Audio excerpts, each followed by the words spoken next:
Most of you know who I am, but some of you may not. My name is Craig Malewski, and I'm a professor in the Department of Natural Sciences. And I want to welcome everybody tonight, especially the students. This is for you. And I also want to welcome Mark Zwanzik, our chair of the Board of Trustees, and President Kathy Dove. Thanks for coming tonight. And let's see, I also want to give a special thanks to Jill Soucies, who I think is remarkable. Thanks, Jill, for your huge amount of effort that you put into this.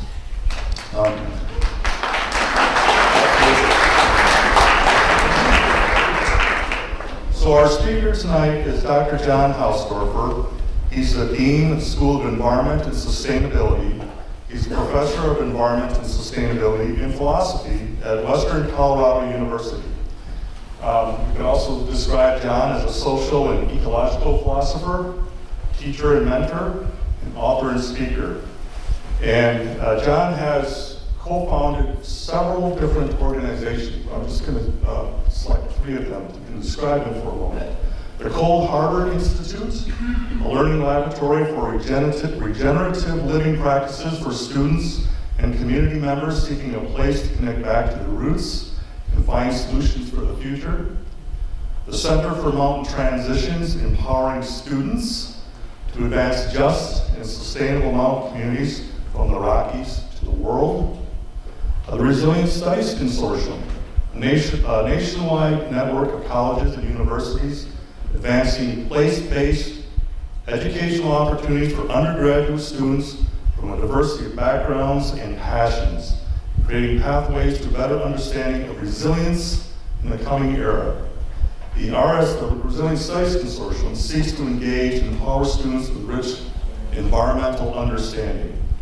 Paul Smith College is now a member of the Resilient Studies Consortium. We've been there for 2 years now. 13 colleges from 3 different countries. Very happy to be a part of that.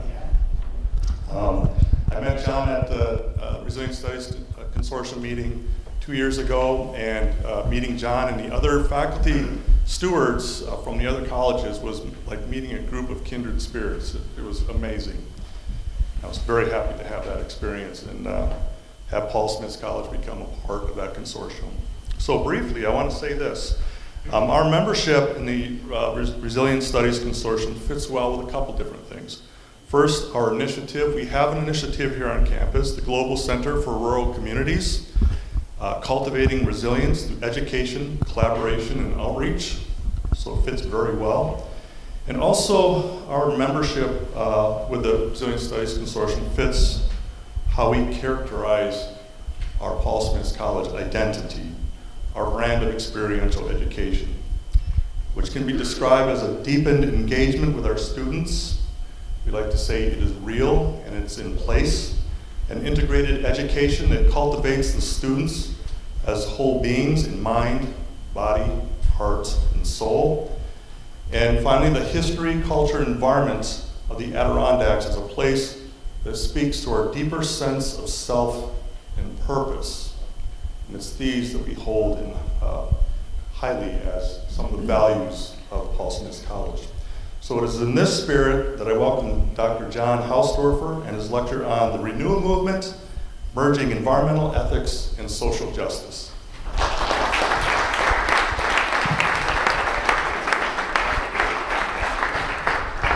Thank you, Craig, and thank you all for coming out. It's an honor to be here, part of the Smitty lecture series. Looks like you had a great lineup, and so it's really humbling to be a part of this. It's great to see everyone here, from students to community members, staff members, faculty, as well as chair of the board of trustees, the president, the vice president. It just really, it speaks to the community you have here of sort of equal partners in learning. I sensed that from visiting Craig's class the other day, from visiting Joe's class. It's incredible. The learning laboratory you have around here is mind-blowing and heartwarming and moving for me. I grew up in New Jersey, and my family would go to Quebec, Mont Tremblant, twice a year, every year, and on 87, I never came in here. But I remember, like, in the late 70s, in the back of a station wagon, when the seats faced backwards for the littlest of 5 kids, right, or whatever, well, it's almost the littlest. looking out the window and having my dad say, "That's whiteface." And it's like September and there's snow on it. And it was like this mythic God in the sky to me. And it's just so cool to be kind of in this landscape again. To talk about wildness and the ways in which finding and fighting for wildness everywhere renews not just the land, but renews the human potential. And that's what we're going to get into tonight. And what I really want to talk about, though, is how do we find a new story?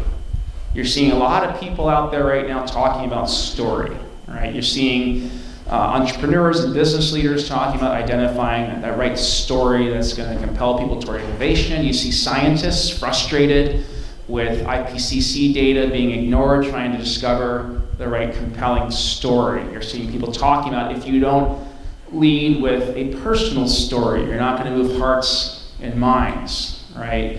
But I think story goes bigger than just a tactic for influencing people.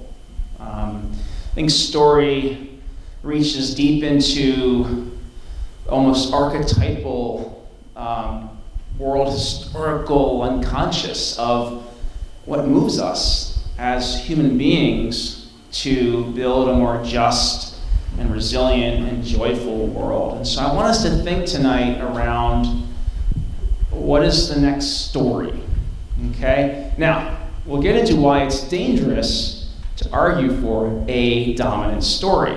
We've seen that from imperialistic society after imperialistic society, which I'll get into. And that's the very reason why you'll see many cultural backgrounds weaving together many different cultural narratives and stories, and within each society you have conflicting and differential stories, let alone between societies, right? So we want to be careful with the story.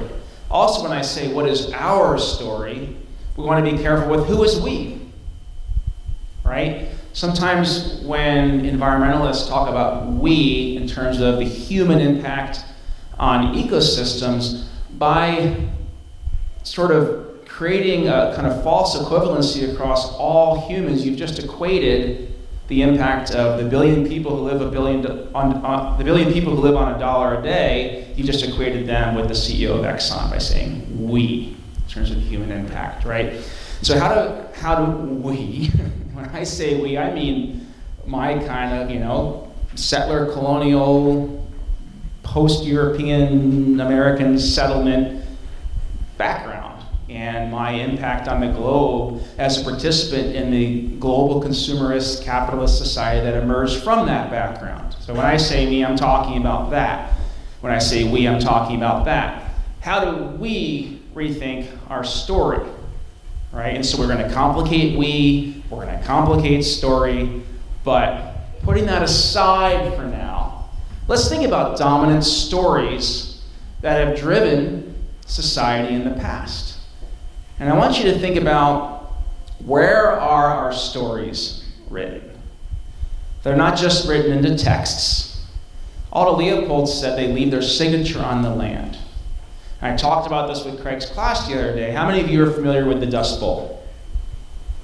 Great. Almost every hand in here goes up, right? Mid-1930s, you have a combination of drought, but it's not just a natural disaster, right? You have people living on the plains who are in debt to banks, trying to get by with very difficult soil, very difficult weather conditions, in debt to the bank, not wanting to lose their land, overworking the land, right? And as a result, we have a huge portion of the continent that becomes uninhabitable, right? A million people become refugees. Dust from Oklahoma ends up on ships in the Atlantic, right? The sky is darkened from dust storms. Well, what story is written onto the land? With the Dust Bowl, rain will follow the plow, all right? The frontier story, the frontier narrative. Thomas Jefferson, when he imagined the future of the continent, when he imagined what he called the yeoman farmer, everyone that was sort of designing the new republic was worried that we'd become corrupt like Europe was corrupt in their minds, that we would end up relying upon despots, that we'd end up relying upon sort of urban life, and we become sort of lazy and corrupt. And Jefferson thought that the key to democracy was people like continuously exercising their independence. And his view was as long as there's a frontier, right, for individuals to transform into livelihood, they would continue to sort of like do independence weightlifting, right? That is, if you're relying upon your own land for your own food and transforming the wilderness into livelihood, and you're not relying on someone else for your food, you're definitely not going to rely on someone else for your laws as a citizen. But once that frontier was taken away, Jefferson feared, we would end up losing that capacity to practice our independence and build that independence muscle, if you will. And if we're no longer transforming wilderness into livelihood, we're now relying on others for our food, we're now relying on others for our sustenance, and now we're relying perhaps on others for our political decisions. And so Jefferson thought we had 1,000 generations of frontier in 1790. And the 1890 census declared the frontier closed, right? But Joe and I were talking about this the other day. The frontier idea is alive and well, right? You found the frontier idea in wars for oil in the Middle East, right? You find the frontier idea in the colonization of space. This sense that we don't need to fully care for our place as long as there's a next place to go to for our land and labor and waste, right, is the frontier idea. And we have yet to let go of the story of the frontier. The story of Rain Will Follow the Plow, the story of Manifest Destiny, the story of, to go even deeper than American frontier consciousness into the Western Judeo-Christian consciousness itself, the story of God made the world for humans and humans were made to rule it, right? Anybody, let's go old school. Anybody read Ishmael? 1992 book with a talking gorilla? Anyone come out and admit it? Thank you. Thank you, Rye. Talking gorilla. And Rye recommends it to everyone. But that's what this book gets at, is that we're living out a story where a culture is a people enacting a story. And we, and by that he means, right, Western, global, capitalist, settler, colonial culture, living out lives of middle-class consumer privilege. Why can't we just say we? But we have to really think through who we're calling we. Continue to live out that story. God made the world for humans. Humans were made to rule it. And that story is being written onto the land. That story is being written onto the land. Australia. Look at what just happened in Australia, right? A third of koalas wiped out, right? Aboriginal peoples pushed out of their lands. Euro-Australians huddled on the beach as flames come at them. That's living out a story of this was made for us, we're made to rule it. As long as we're in control, we will be able to return to the garden. Another old story, right? I won't sing Inagata Davida, but you get my point. And so, what would be an alternative story to Rain Will Follow the Plow, the story of the frontier? God made the world for humans, humans were made to rule it. That's what I want to explore tonight. And I want it to be a hopeful story. And I want it to be a story that comes from as many cultural backgrounds as possible, so we complicate that we, and so it's not a story, right? It's a complex, a suite of intersecting, an ecosystem of stories, a watershed of tributaries of stories, a story shed. Academics love to make words up, of stories flowing together to find an alternative to God made the world for humans and humans were made to rule it, right? And I'm going to suggest that story is a story of co-creation. See some notebooks. I'm suggesting the alternative story is one of, or many of, co-creation of wildness with the more than human world. And I will break all that down for you and give you examples. And then we'll have a conversation. That sound good? Okay? Who's ready for a story of renewal and co-creation from many cultures? Sound all right?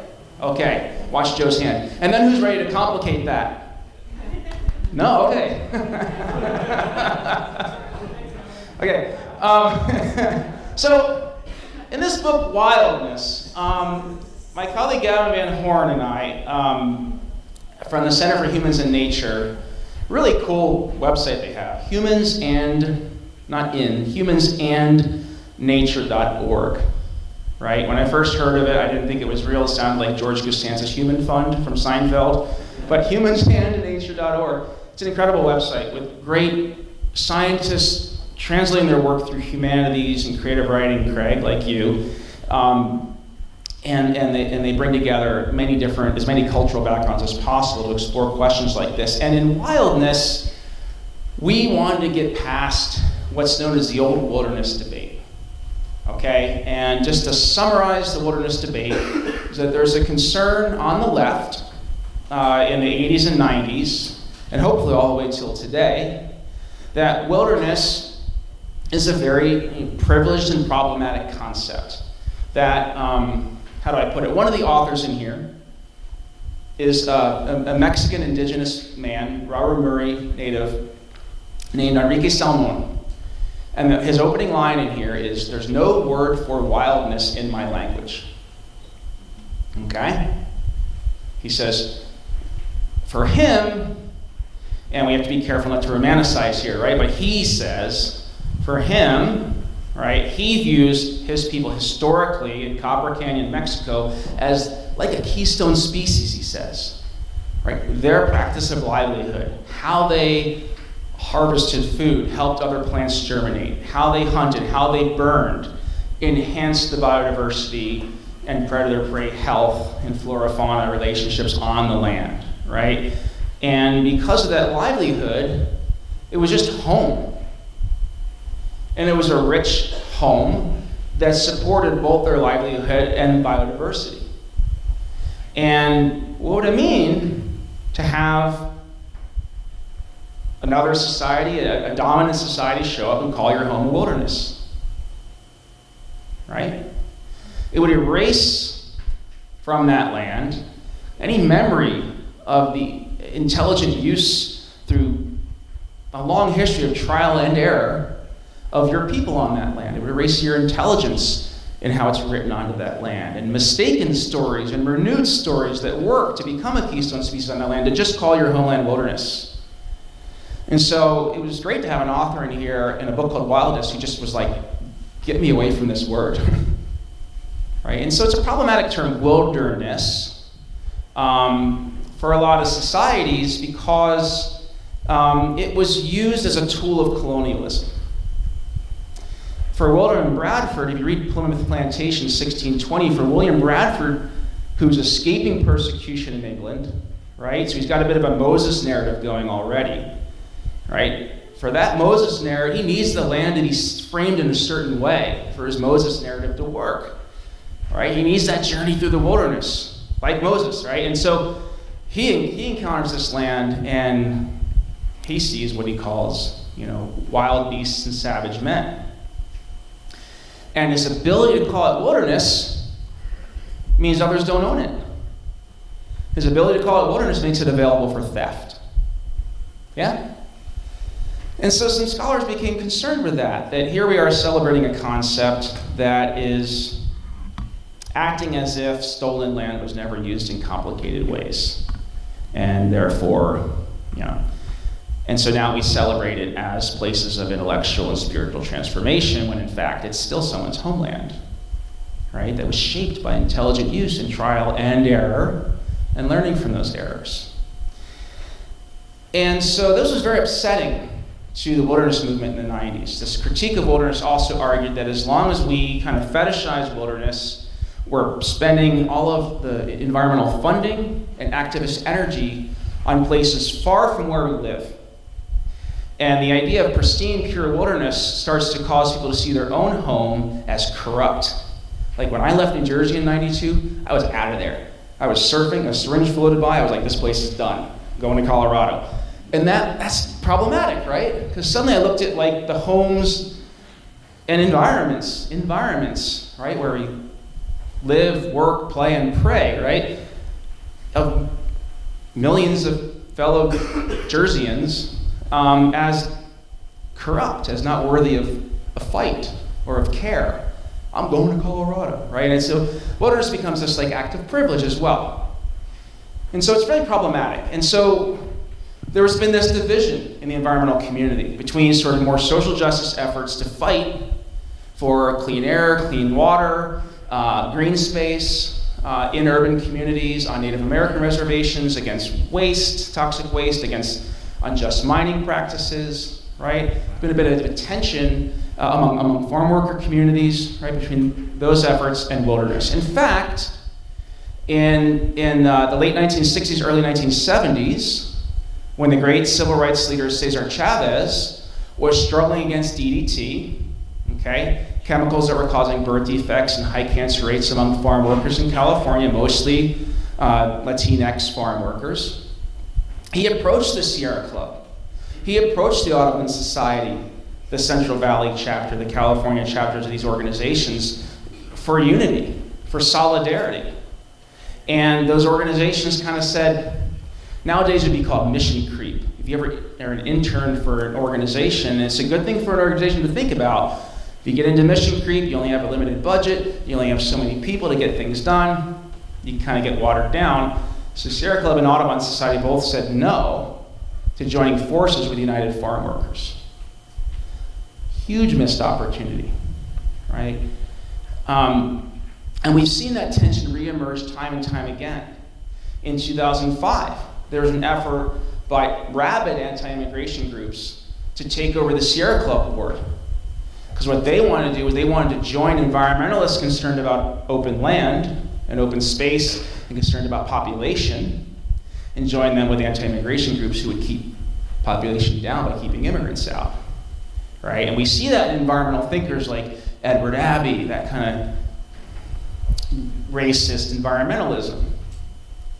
So that tension's been happening throughout. Joe and I were talking just today with a couple students about the El Paso shooting. Was that a Walmart?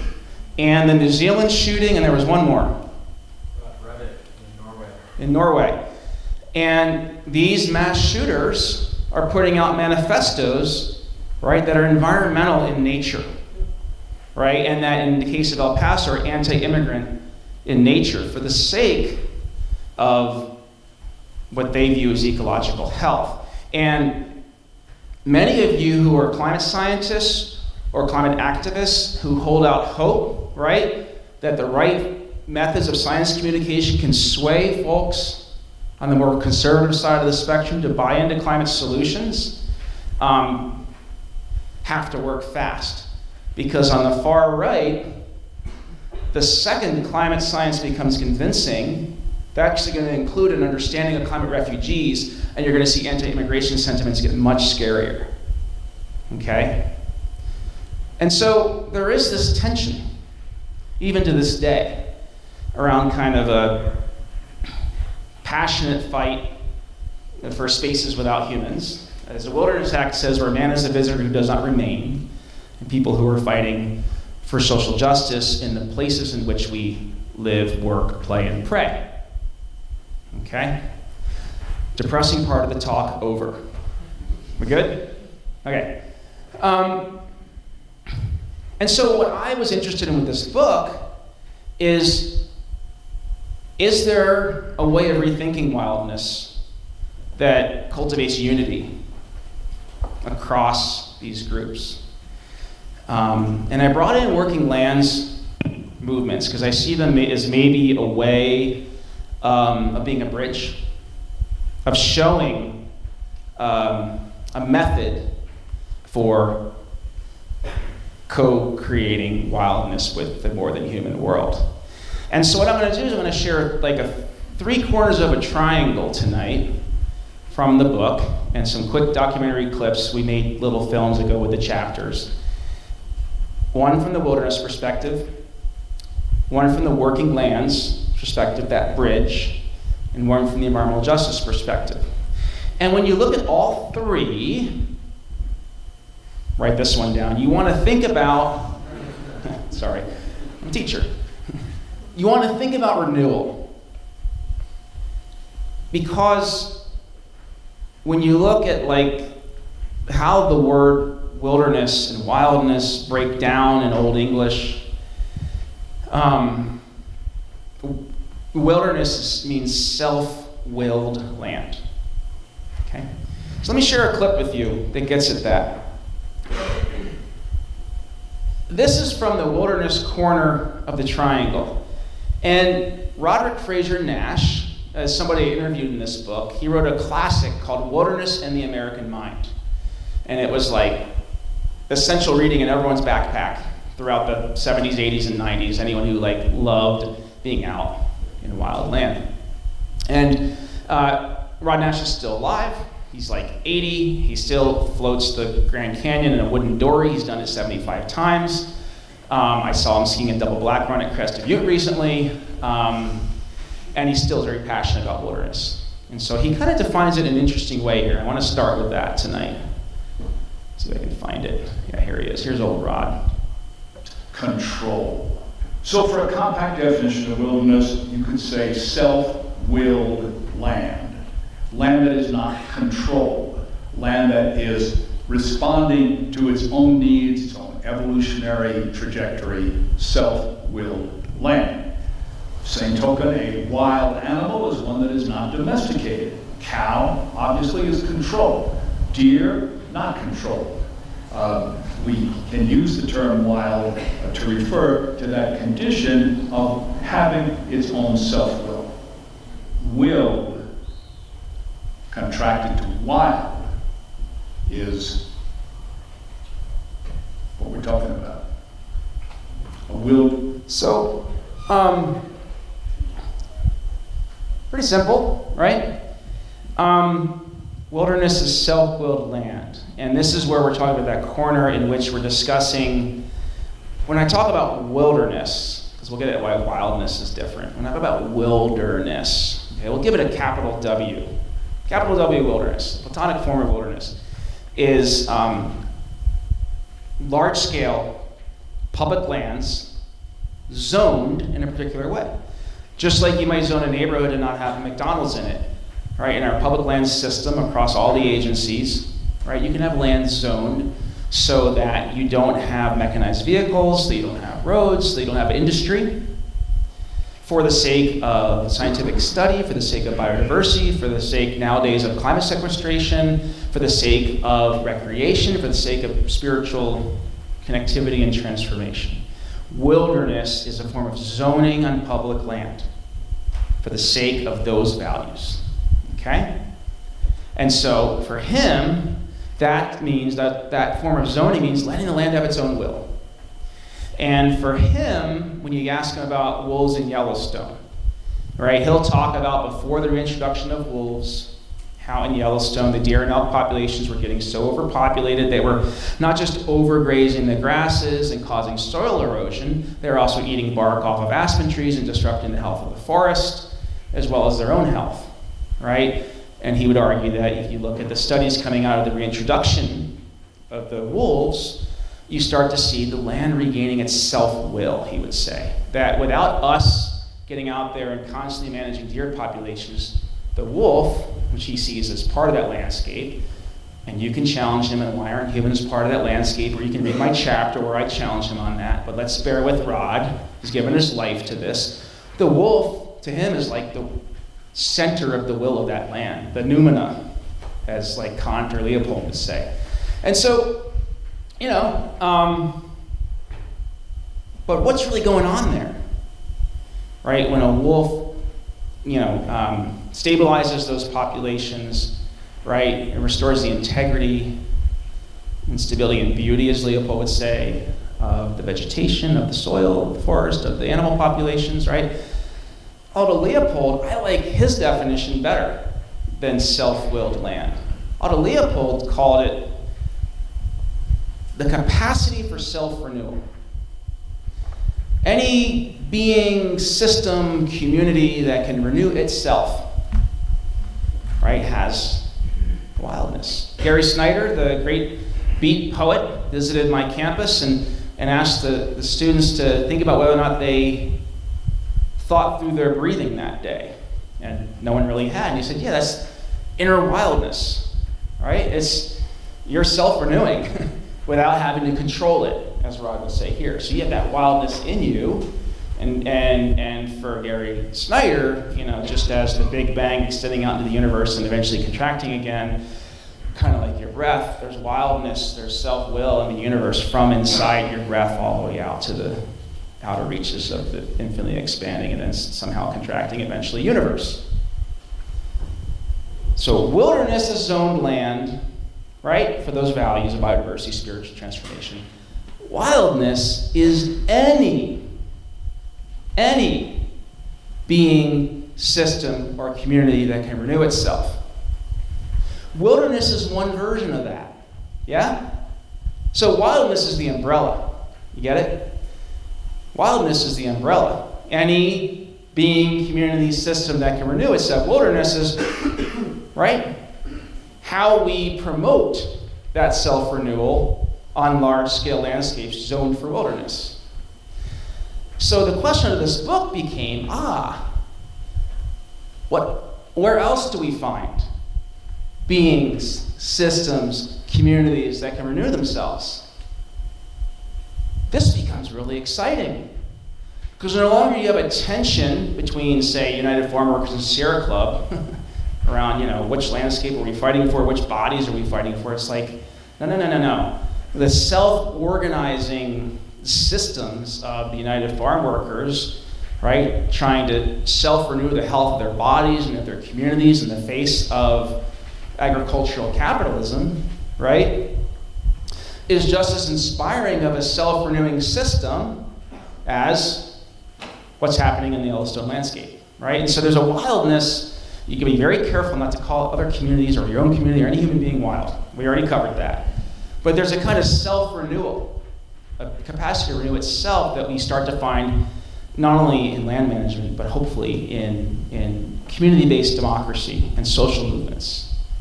And so Gavin and I were able to start visiting so many authors from so many parts of the world to ask them, how does your fight to renew what matters about your community renew you?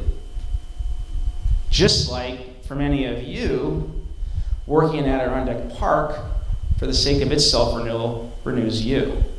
How is there a shared practice, a shared value of being renewed from enhancing the renewal of the systems that you love? Yeah? Is it making sense? And so let's look at working landscapes.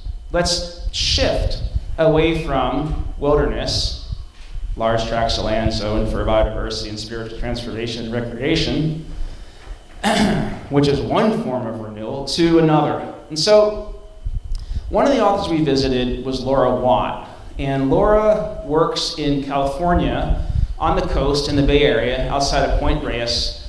And she became concerned with how, under the Obama administration, Secretary of the Interior Ken Salazar demanded that Drake's Bay become the first marine wilderness area. And through her study of that community, she found that there was a role for an oyster company that, through time, had developed a practice for enhancing the capacity of that aquatic system, that marine system, to renew itself. Water quality was being enhanced by the oyster company. I'll show you what she has to say about it. And so for her, she became concerned that wilderness, which meant kicking out the oyster company, was taking out one of the central agents of that place being able to renew itself. Okay? So let's see what she has to say about this issue. These ranching families. In a slightly different way, the Oyster Farm was not shaping the appearance of the estuary because it really wasn't that visible to begin with. But the presence of the oysters as filter feeders in this water column we're helping to purify that water, to create the kinds of ecological conditions that other animals, other organisms were dependent on. And so the people's work is truly embedded in this landscape in a way that I think the casual visitor simply doesn't understand. Drake's Bay was also the last oyster cannery in California, which used to be quite a sizable industry back around the turn of the century, especially in the San Francisco Bay and down by Monterey. Now they were the last one. This also produced vast quantities of oyster shells, which no other oyster operation really produces that quantity of shell, because everything they're selling is in the shells already. And people who eat them on site, you're going to collect up some shell, but most of their shells are going out to the customer. All these shells were utilized for a whole bunch of habitat restoration projects around the San Francisco Bay Area, either creating sort of shell middens for other invertebrate mollusks and so forth to live on, creating habitat, nesting habitat for snowy plovers who are endangered, a real kind of sense of contributing back to the local environment in an unusual way. And unfortunately now that and it's a controversial argument, to be honest, because there are a lot of passionate wilderness advocates in the San Francisco Bay community who took a lot of pride in becoming the first marine wilderness area, right? And there's a lot of passionate, sustainable local foodies in the Bay Area who took a lot of pride in getting their oysters from this place that contributed shells to restoration efforts and that cleansed the water, right? And so there's this tension, right? There it is again, yet again, 2014, that tension, right, between, in this case, working lands and wilderness. And Laura's concern was that the wilderness idea was starting to just displace people. But what happens when we look at working lands from the perspective of wildness? Yeah? Any being, system, or community that can renew itself. Due to these policies, that family and that food source and that ecological impact of that food source couldn't renew itself. But there are other really important examples emerging of how working land practices of renewing the land is resulting in the people's capacity to stay on that land being renewed. Okay? So, one example in Gunnison, Colorado, where my university is, Western Colorado University. We have a graduate program the second year. Instead of a thesis, they do a project, right? And they can do that project anywhere in the world, and their job is to extend the reach of an organization to help that organization get something done. There's like 25,000 hours a year of these projects happening all over the world. One of the projects is a woman named Alexa Cooper, and she is working with local ranchers. And those local ranchers are experimenting with a method of bunching livestock and moving them around in a way that mimics how wildlife would bunch and move around. And there's a lot of history, tension in the West between environmentalists and ranchers, right? Rightly so. There's been a lot of overgrazing that's disrupted things like sage-grouse habitat and other issues, created a cheatgrass problem. But what Alexa's finding in her master's project is that this practice is actually enhancing the grasslands and increasing the carbon sequestration potential, right? That carbon sink to address climate change of ranchers. And so you have climate-denying ranchers in Gunnison, Colorado, participating in a practice that has climate activists in Gunnison really excited, and they're cracking open beers together after hanging out with Alexa on these experiments. Now, what's being renewed there, right? It's not just the grassland, right? The ability to continue a ranching way of life in that place is being renewed, right? And through the carbon sink, the capacity of an atmospheric situation in which we're below, a certain parts per million, hopefully someday 350, or a certain temperature increase, hopefully below 1.5, is being renewed. That possibility is being renewed. The ability to be on that land is being renewed because the grassland is being renewed through a partnership between a climate activist, former ski bum, and ranchers, right? There's another working lands example here of renewal emerging, both renewal on the land and renewal of people emerging, and that is West Jackson. Craig and I got to spend some time with West Jackson because one of the members of your consortium is Kansas Wesleyan University. That's right next to the Land Institute that West Jackson runs. West Jackson is trying to restore the prairie, okay? Not quite. It's trying to restore the function of the prairie. And the prairie lost, well, at least Iowa, for example, lost half its topsoil in its first century settlement. What's it, settler colonial settlement. Any geologists here? How long did it take to build up that topsoil? I actually don't know. Let's go with really freaking long time. How's that? You like that? 100 years, half the topsoil, okay? And so that resulted in things like the Dust Bowl, right? You go from plains buffalo-based societies, indigenous societies reliant on the buffalo as a keystone species, and that buffalo as a keystone species resulted in 250 plant species per acre.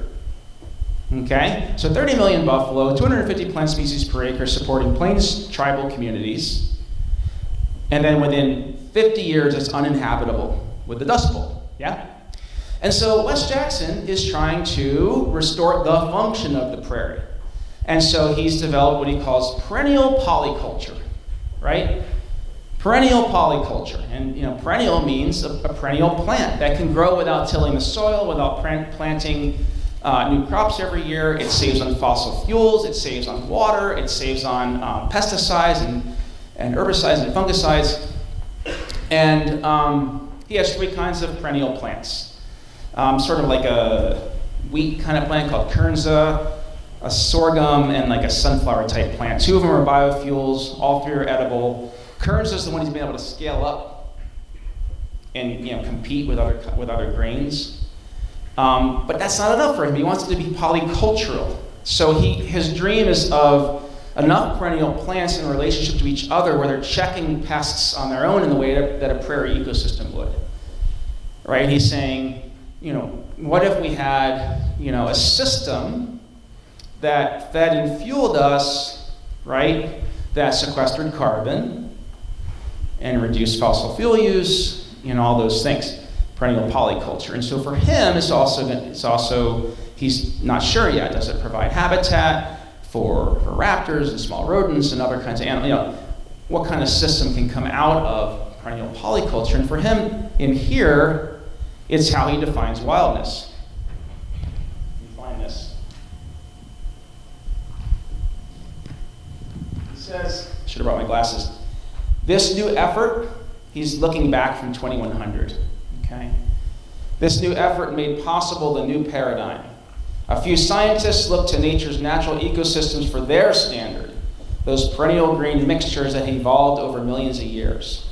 We learned from that, yeah? That represented a better form of ecological intensification. Would it not be easier to achieve the goal that both camps agreed on if they were to mimic a prairie or grassland with perennial green mixtures? Perennial hardware made it possible in one stroke. It took half a century. The paradigm for green agriculture, which had existed for 10,000 years, was changed from conquering the wild to understanding it, working with it, even helping produce it. Yeah? And so his vision, you could say, and we could have a conversation about this later, like, oh man, is this getting too technological? We're just like, we hope the West Jacksons of the world will kind of like create these like miracle food and fuel solutions, and suddenly we have more control. Hausdoerffer, is this more of man was made to rule it rather than less? Well, Wes is trying to argue it is less. He's trying to argue, he calls it the way of ignorance. His buddy Wendell Berry and Wes did a book called The Way of Ignorance, this idea of like sort of staying humble in the face of ecological systems. He calls it learning from the genius of your place. And through understanding how over millions of years, right, perennial prairie systems developed, you start to develop what he calls perennial thinking. You start to develop a lens that's both ecological and perennial in terms of what are you setting in motion that will renew itself in a way that renews other beings' capacity to live there as well as the human capacity to live there. And so in his view, he's not just renewing what the prairie does, he's renewing the capacity of farmers to be on the prairie. Right? So we've got a lot of renewal going on right now around this co-creation of wildness, right? The reintroduction of wolves, right? Renew the capacity of those living systems and grasslands and soils and animal populations, right? We're looking at the capacity of renewal, right? Of both the grasses on the ranch and the ranching family being on the ranch, right? And we're looking at the renewal of farming communities through renewing the function of the prairie. So how does this work? We've extended wildness now from wilderness areas to working landscapes. How would this work in a place like the south side of Chicago? What would this look like? This idea of renewal. And you're going to notice me now, I'm very thoughtful about not using the word wildness. I didn't call this talk the wildness movement. I call it the renewal movement. Because I do think, as Enrique said, remember, there's not a word for wild in this language. He finds it problematic. And so in the Fuller Park neighborhood of Chicago, there is a man there named Michael Howard. And Michael is an investment banker. He's a couple generations from this community. He's a musician. He plays internationally, blues musician. Played with some of the old blues musicians in Chicago when the blues emerged there after the Great Migration when he was a little kid.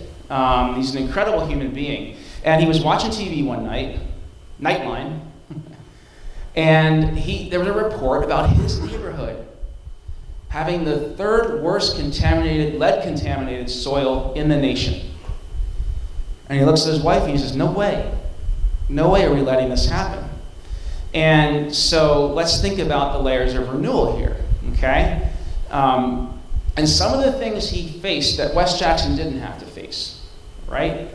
This is a neighborhood with a lot of gang violence, okay? And so for him to even go out and begin working on this land was in areas of the community that gangs needed, okay, for their operations. So he actually talked to me in an interview about how gangs on both sides were shooting at his house, right? Just trying to keep him away, especially from a particular dump, where deals were made and even bodies were dumped, okay? And so at the same time, the city of Chicago, right, has deeply racist roots. And when Martin Luther King went north to Chicago, he said, this is changing systems here, like where realtors take black families versus white families and discrepancies in pay. He said, this is a lot harder than what I had to do in the South. So there's deep roots in Chicago of an African-American man and a community being ignored. Okay, so he's taking on all these systems and he pulls it off. He gets the city to clean up the lead. Then he writes an NSF grant in this open area where the dump was, to restore the original landscape that was there before settlement. So he puts in a prairie flowing into a forest. He builds like a farm around it. He's got working gardens around it. And so there's a lot of renewal going on here. Like, I spent some time there and you'll see a red-tailed hawk circling. There's coyotes using this land. But his community is using it the most. And Michael talks about another layer of renewal here that I think we all need to sit with a little bit. And we have to be careful not to generalize here. He's going to use some broad brushstrokes about the African American community. We want to be thoughtful about that. But I want you to watch this and sit with it. Because let's think about the layers of renewal so far, right? Renewing the groundwater, the health and quality of the groundwater, from getting lead out of there. The health of the soil, renewing the grassland that was originally there, yes? What else is being renewed there? Let's see what he has to say. He's going to talk here about fear. The audio is a little weird because it had just rained and we were right below a 6-lane highway.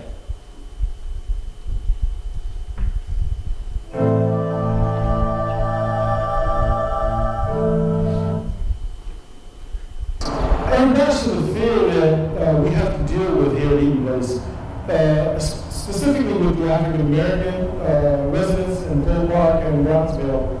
A lot of the fear goes back historically in regards to why a lot of people don't want to go to the woods. They don't want to go gambling. They don't want to go out to the forest or the forest preserves, because it goes back to our history with those areas. African Americans for many years, were lynched in America.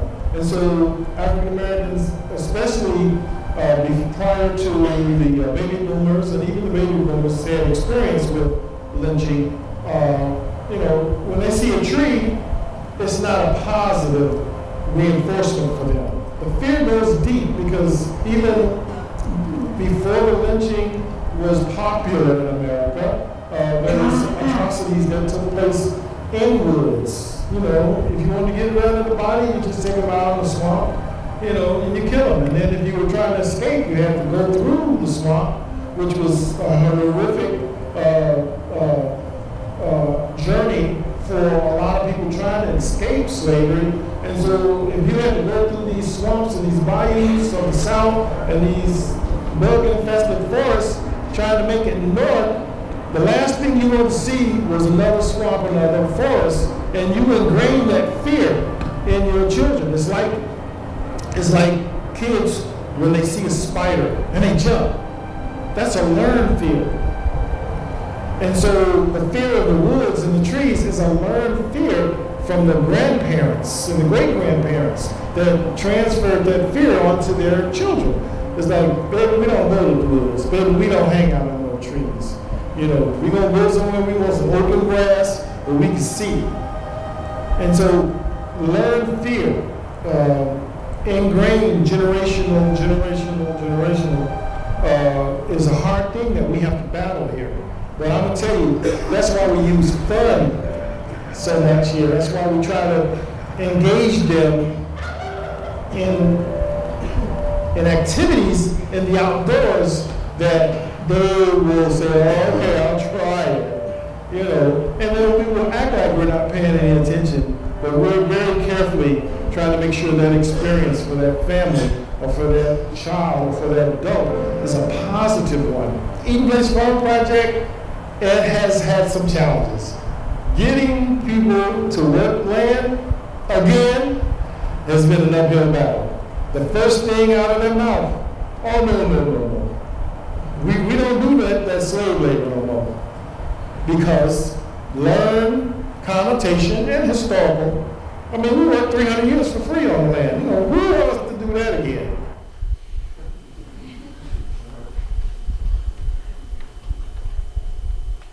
So,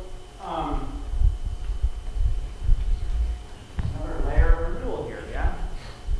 And it's kind of healing of historical and cultural trauma. And like I said, we want to be thoughtful about not overgeneralizing. That's an anecdote from Michael Howard's experience in one community. One of the authors in here is a woman named Smith. She runs an organization called the Black Land Project, and she interviewed hundreds of African Americans from many backgrounds, rural, urban, across classes and part regions of the country. She says, just such rich diversity in views of land and the value of the land. But she talks about this common thread of fear as well. She says, the relationship of blackness to land we think of as wild is always informed, but not wholly defined by wilderness as an unsafe place.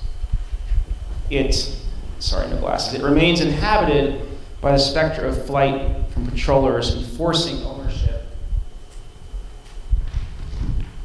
of black bodies and black labor. Every tree offers memories of fruits, both sweet and strange. And this is something that I have to really sit with as a fellow human being.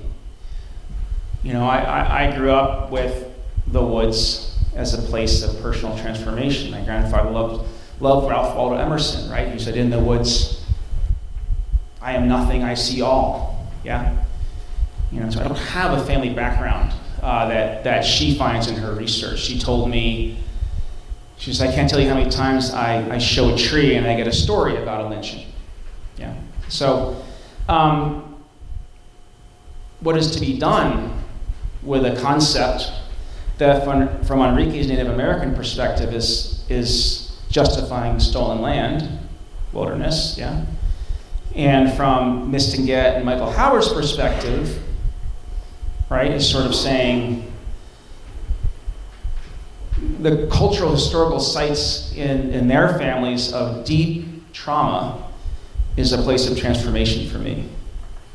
And I think that as a result, wilderness, okay, remember, land zoned for biodiversity and spiritual transformation, wilderness becomes this incredible barometer of social equity, right? That we don't have social equality and justice in our communities, right, until everyone feels equally transformed in wilderness. And what does that even look like, right? Because we have a problematic history of well-meaning wilderness lovers bringing kids out from, say, inner city areas into the wilderness, expecting it to be kind of a magic bullet, expecting their experience of a landscape to be superior to whatever is happening in the landscape back at home.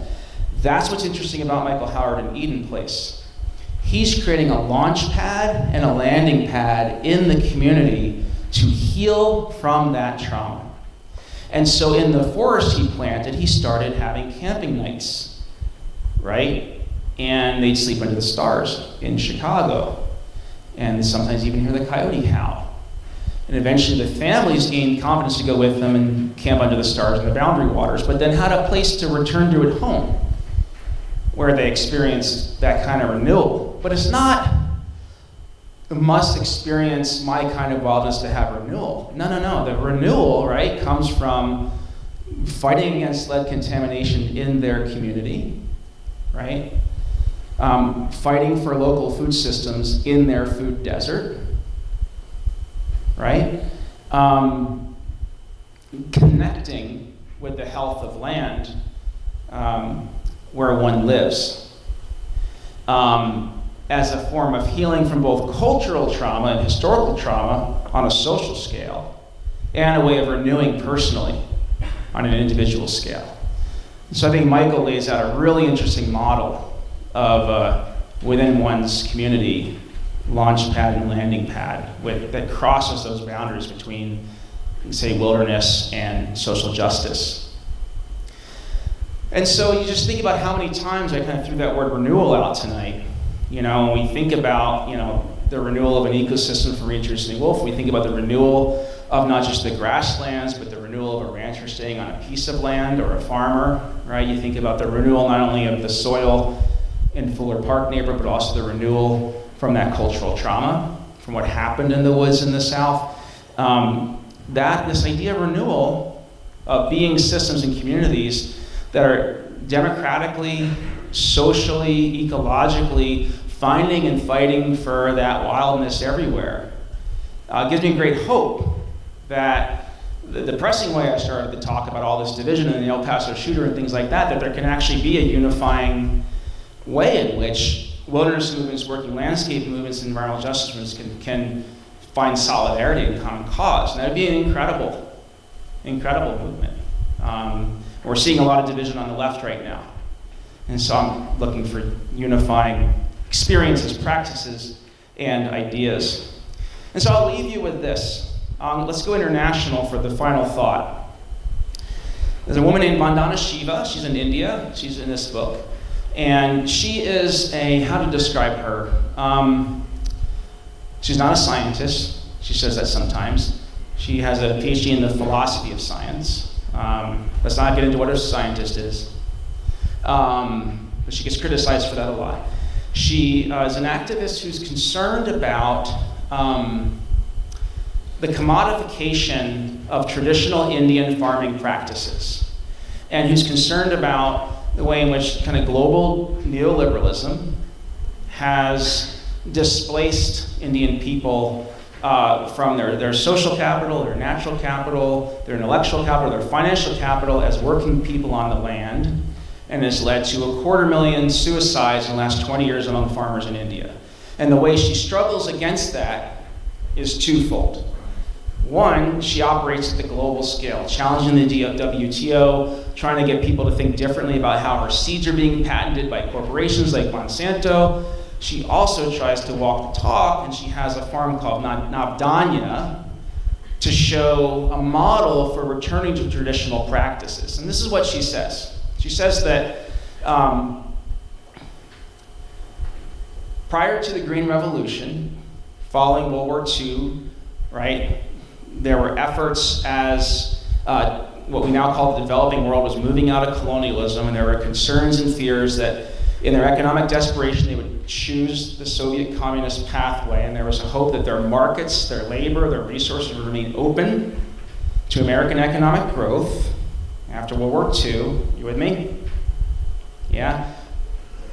Combined with true concerns about poverty and hope for some form of democracy, right? Led by the United States, there were efforts to introduce new methods of farming, okay? To show people the tremendous wealth they could get if they followed our methods. And that included, a tractor and fossil fuels and eventually pesticides. And the idea was, right, this would increase their capital. They go into a little bit of debt for a while, but then they participate in the global economy that's booming after World War II, and they're going to thrive. Prior to the Green Revolution, Shiva talks about these as sustenance economies in which people had low levels of financial capital, yeah? But high levels of social capital where they're sharing labor and doing favors for each other. High levels of natural capital, yeah, like rich soil, compost, sunshine, rain. High levels of intellectual capital, traditions of understanding how to use the land, and how to produce tens of thousands of different kinds of edible plants out of land. And Shiva says they were asked to relinquish all those forms of capital, okay? Like, you don't need your neighbor to help you out if you got a tractor. So you don't need as much social capital. You're good. The promise of fossil fuels is this individual liberty from having to rely on your jerk neighbor, okay? Among many other kinds of social networks. And so she argues that the promise of the Green Revolution led people to give up their social capital, their intellectual capital, their natural capital for more financial capital. And when they, instead of financial capital, they just had debt, they had no form of capital. And the result was either a rush to the slums of Delhi or suicide. And so on the land, she's trying to create these alternatives. She calls it Navdanya, which means 9 seeds. So what combination of 9 seeds can handle anything happening in the climate? It comes from the wisdom of people, and that restores all those other kinds of capital. Here's what she has to say about renewal, about a new story. And as I read this, I want you to go back to the beginning. Is there a story that is a story shed of many stories coming from many cultures, in the way that tributaries lead to a watershed, that is an alternative to God made the world for humans and humans were made to rule it? And maybe Dr. Shiva offers a beginning.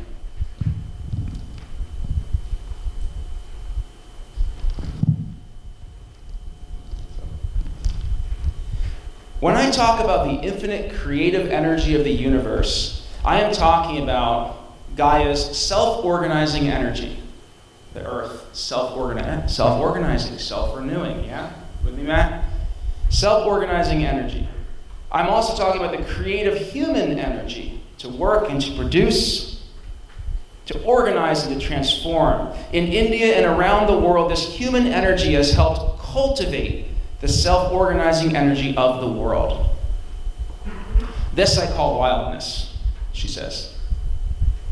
In particular, the creativity, innovation, and decision-making power of women, who still produce 80% of the world's food, has significantly driven the world's biodiversity. Now we're back to Enrique's view of could we make intelligent enough decisions to be a keystone species? The majority of the 80,000 plant species that humans have cultivated have emerged from the self-organizing living energies of women. In other words, if we're going to redefine wildness, we have to simultaneously redefine humans as co-creators of wealth with nature.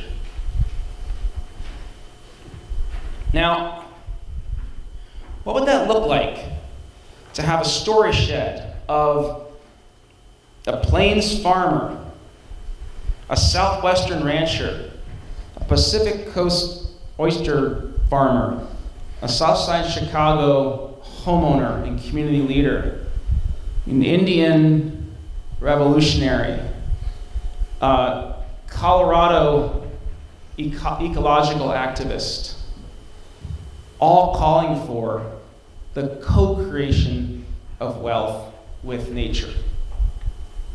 That's the renewal movement. Thanks.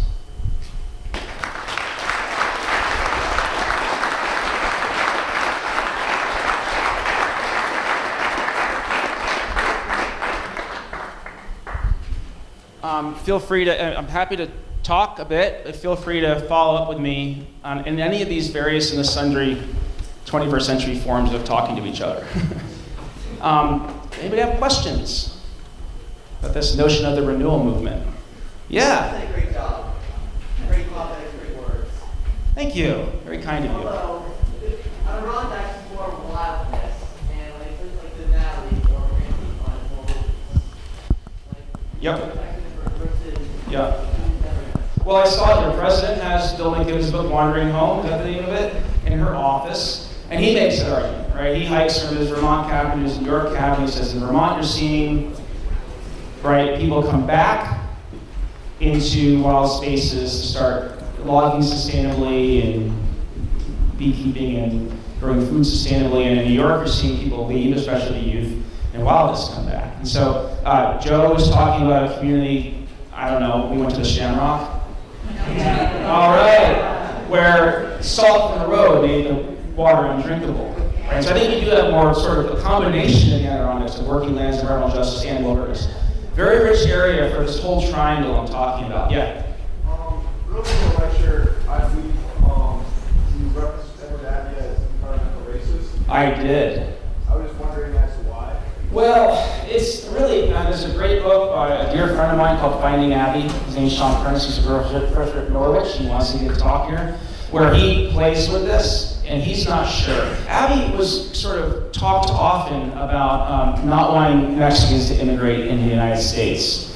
And he would often talk about sort of Native Americans as dirty, and he, on the Native American side, he was really sort of had this fantasy of the romantic Indian, and was upset that modern day Indians weren't like that. So there's a kind of racism in forcing a fellow human being into wanting to fit your fantasy.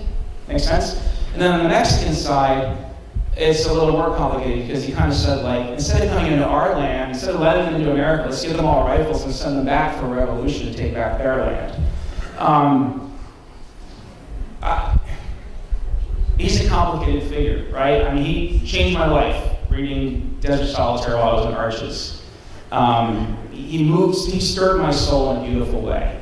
But he's very problematic when it comes to thinking about who owns the West, whose land is the West. Does that make sense? Yeah. Joe. You got his book out? No, I wrote down this term you said, which is fascinating. Intergenerationally learned fear, right? That was Michael Howard. Oh yeah, he said that, right? Yeah. So my question, I guess, is around the world right now, we're seeing the rise of nationalisms. Yeah. So, yeah. And then also we need to deal with climate change globally.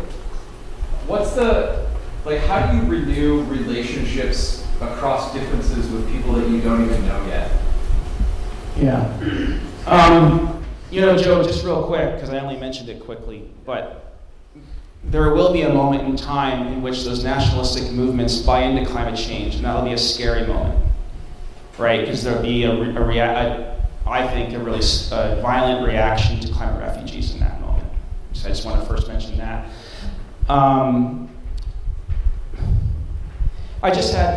This is something you're an expert on, but I just had 40 grad students each interview a climate skeptic.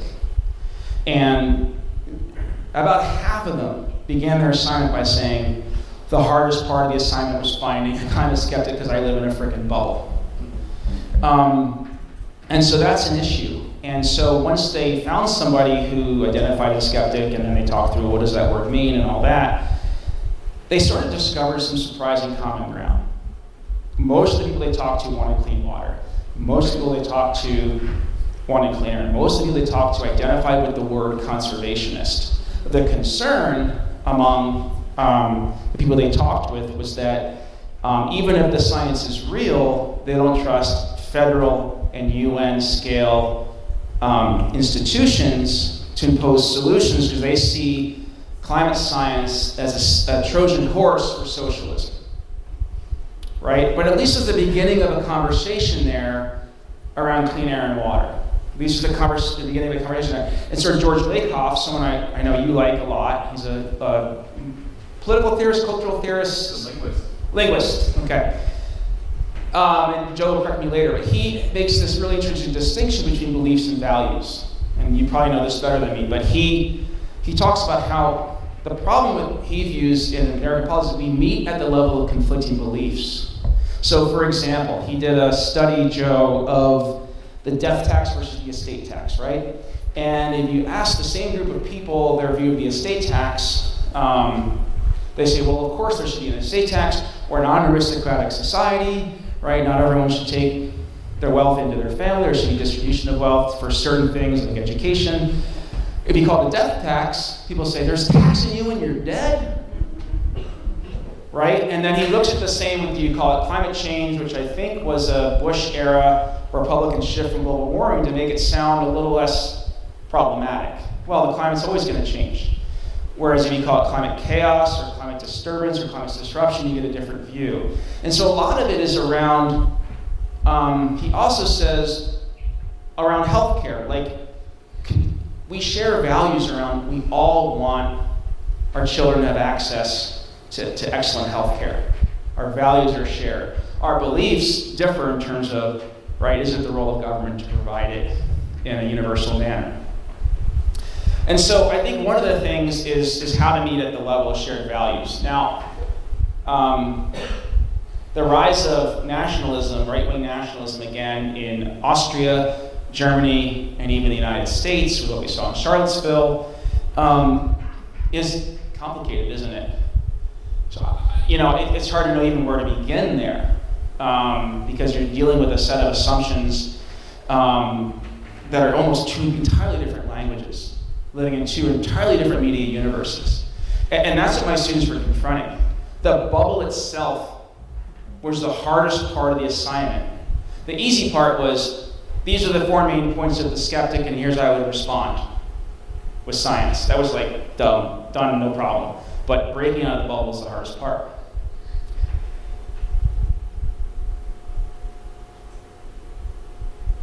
I'm going to ask you a question if you don't ask me a question. Yeah. So you talked a lot about Judeo-Christian views of, God made the earth for us and we're the ones who rule it kind of thing. But if you look at, pre-Christian societies, specifically like ancient Greeks, they still viewed wilderness as like a realm of the gods, and they saw their city-states as, pinnacles of civilization and growth and modernity and stuff like that. And so my question is I guess I would argue that humans always seek control and stuff like that. And your working lands conversation kind of sounds like control. Yeah, sounds like control of wilderness. And so do you think that kind of conflicts with your prior definition of wilderness, that it's uncontrolled? I'm so glad you asked that. So I'm going to give you a couple answers. One is on the topic of religion. Has anybody seen the work of Matthew Sleeth?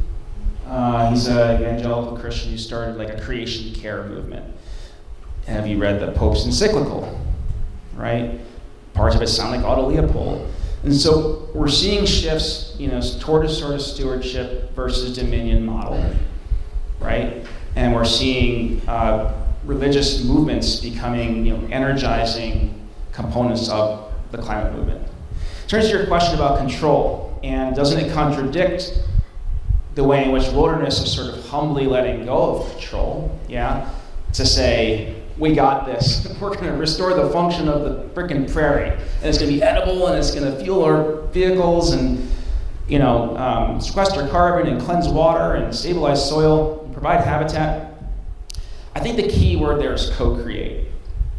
And if you talk to Vandana Shiva and you look at the 9 seeds, right? It's like she's letting that system renew itself. That's the co-creation part.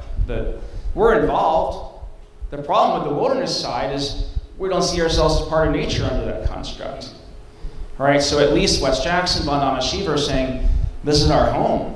We're part and particle of nature, right, as Emerson was saying. And so the co-creation part is on your end, you're setting in motion an understanding of how natural systems function and then letting them function, right? And so for her, the 9 seeds, if there's a drought, the corn will grow, there's a flood, the millet will grow, and that system will work, and people interact with it and promote it and co-create wildness with it.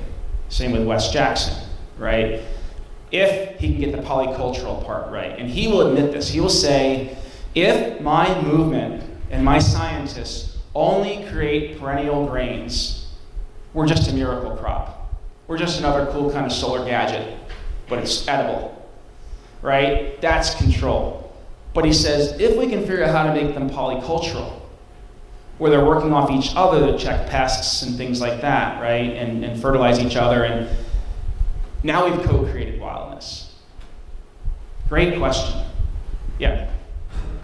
So land is a barometer for social justice. As students in our generation who grew up with the barometer at the far end of the spectrum, how do we perpetuate the conversation, and what can we do in our daily life to encourage the conversation to a shift to see the barometer change in a positive direction? I think it has to not always be a conversation. I think it has to be action-oriented, right? And so Alexa, not the thing in your kitchen that you talk to, my student, and it clearly there's not Alexa in this room because I didn't hear any robots talk when I said Alexa. Alexa, right, she's hanging out on the ranch, right? She's listening to a 4th-generation rancher and observing, and then saying, well, what happens if we bunch them this way? Here are some studies. What do you think of these? Some scientists have disagreed with these studies that's very problematic. And so let's talk about this together. It's called transdisciplinary co-production of knowledge, where the community member is seen as equally expert as your professor, or maybe more. And so how do you develop a methodology for partnership? Through action research, through reading the literature together, through first establishing trust in a relationship from learning from the person on that land, and then saying, I have this master's project, would you help me out with it with a little bit of your land? What do you think of this article?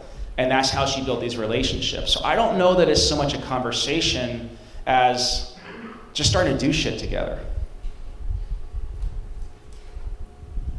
You're all dressed like loggers, right? So. Yeah. So on the stewardship versus dominion model, yeah, how do we go forward in a way that doesn't continue to appear as stewardship but act as dominion, like the typical U.S. foreign policies? So you're saying we went to free and liberate the Iraqis, okay, and those in Afghanistan, for the stewardship of their freedom, of their economic prowess. Yep. However, currently and obviously it's more dominion than it is stewardship. Right. And once we had to resort to, you had Paul Wolfowitz and the people advising Dick Cheney, people advising Dick Cheney, who was telling George Bush what to do, right? They all had a particular, they were all sort of Plato scholars. They had this view of the form of democracy that they thought the founders had sort of perfected and that could be transported around the world. That was the neocon idea. And George Bush said freedom's written under the human heart. So they thought it was natural, not cultural out of a situation of 1776 US, right? And so they really thought it wasn't dominion. They really thought they'd be welcomed as liberators. And the second that backfired, you're right, they had to resort to dominion. So you're sort of asking, how do we start with the intention of stewardship and not have to adjust to dominion when it fails? Yeah, if West Jackson can't figure out the polycultural side, it's going to be dominion. Look at my miracle crops. Let's keep cranking up perennial polyculture for a society that eats too much food, right? Or at least has too much food waste. I love this question. So how to stay in stewardship? I think it is humility. It's being transparent about the best we can do is test a series of hypotheses around what the good life looks like from the perspective of social and ecological health, and not pretend like we have the silver bullet around wind. By the way, the turbines can't be recycled, so they're creating a huge landfill problem, right? Or not feel like we have a silver bullet around the electric car, because by the way, copper mining is an environmental justice nightmare around the world, right? And so I think it's being humble about needs assessments in communities and really listening to communities and applying the social science skills of need assessment, right? And then using the transdisciplinary methodology to respect community members as partners in these experiments, and to be transparent that they are experiments that require a cocktail of possibilities rather than that swooping savior. That was a wicked good question, so I don't even know if it. Let's do one more. Yes, all right. Female voice, great. Is it possible to attain environmental justice and social justice specifically in marginalized communities? Okay. What does success look like to you? You have to ask the community, you get back to needs assessment, you get back to transdisciplinary, right? Would you argue, Michael Howard, his farm is failing. And because he's smart here, I respect him. He refuses to do it as a community garden, right? He doesn't want it to become part of the gentrification of Chicago, for people to show up on a Saturday, a sort of hipster community showing up on a Saturday, to feel good about their food. He wants, in the African American community, well-paying job creator that solves the food desert problem. And that's where he's hitting the wall. Were he to lower the bar, that struggling garden I showed, and I put that in there on purpose, would be thriving, right? The local food movement in Chicago among the affluent is booming, yeah? And so it depends on what success looks like. And it's not just about the outcome, it's also about the process. So for example,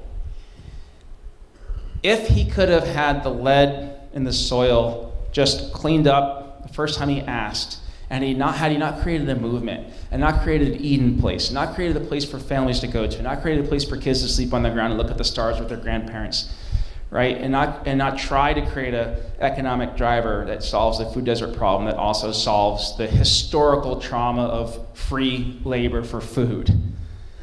The success is not that he reached all of his goals in a 5-point plan, right? Enrique Salmon, in a talk, once said, Martin Luther King did not say, I have a 5-point plan. He said, I have a dream, he had a story. And so Michael's not laying out like a 5-point plan where it's like success, success, success. He could. Soil, check. Prairie, check. Kids hanging out, check.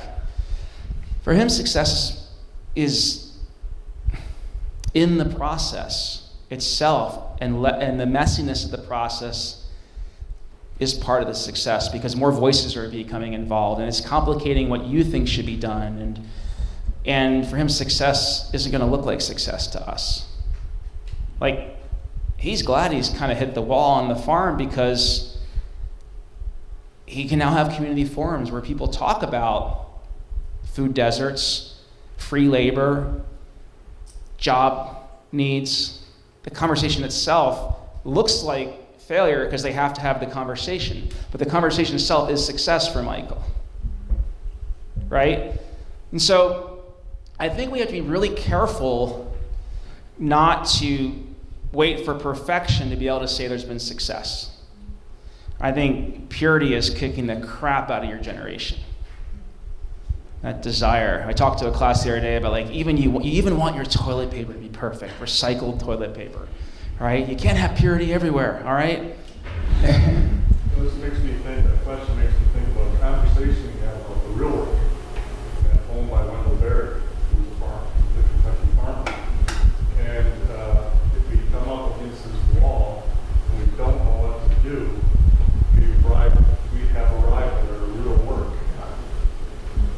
Michael's arrived at the real work with that farm. Right? And so that's in your faculty statement of sort of who you are, the real work. And they intend for you to struggle in an inclusive, equitable, democratic way with what does success look like? How do we get there? Did these attempts work or not? How do we adjust if they didn't? Thanks, everyone.